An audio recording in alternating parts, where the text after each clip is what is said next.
বাংলাদেশ চলবে আল্লাহ কোরআন দিয়ে। 90% মুসলমানের দেশ এইটা। 5 আগস্টের পর দেশটা স্বাধীন করেছি। এটা নাকি বিএনপির লোক? যদি কোনো বিএনপির লোক বলে আল্লাহ কোরআন দিয়ে দেশ চলবে না, এমন নেতা চাই যার কোরআন দিয়ে দেশ চালাতে চায়। এমন নেতা চাই যে নবীর আদর্শ মানতে চায়। আজকের পর থেকে লাস্ট কথা, লাস্ট কথা শোনো। বগুড়া বলে কথা নয়, যেখানে যেই নেতা বাধা দিবে জুতা পিড়ালে নামাই দেওয়া হবে। ঠিক আছে, ইনশাআল্লাহ।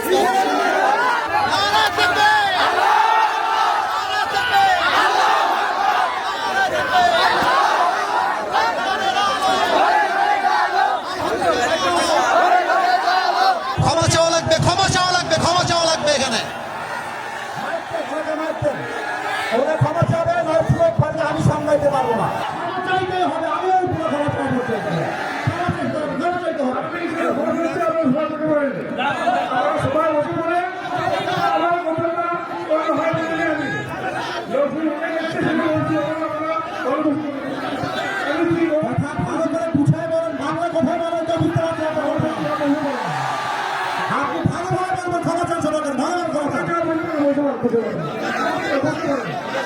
আপনি কি আওয়ামী লীগ করেন?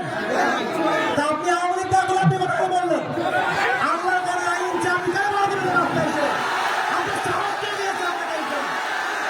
যুবকদের জেলে, আপনি যুবকদেরকে আশ্চর্য কথা। বগুড়ার মাঠে এইটা একটা উল্টা পাল্টা করে বাবার নাম ধরে দিব আমরা একেবারে। আপনি কই থেকে আসুন যুবক ভাইয়েরা আমার? আমি বলেছি আল্লাহ কোরআন দিয়ে আইন চলবে, মুসলমান হিসেবে এটা আমার নৈতিক দায়িত্ব। ঠিক না বলে আমি একবারের জন্য বৈধ দলকে ভোট দেওয়া লাগবে। আমি বলেছি পার্লামেন্ট চলবে আল্লাহ কোরআন দিয়ে, এরকম দলের কথা ব্যাপারটা মুসলমানদের করা চলবে না। পলিটিক্যাল পার্টি আপনি কি বুঝলেন নিয়ে এইটা?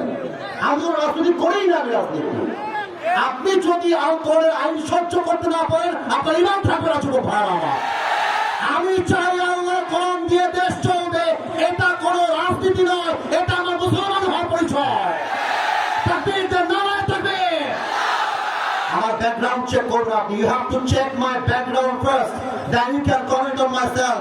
বগুড়ার মাটি এইটা, বগুড়ার মাটি থেকে ইসলাম যদি কথা বলবে, এটা বগুড়া সহ্য করতে পারবে না।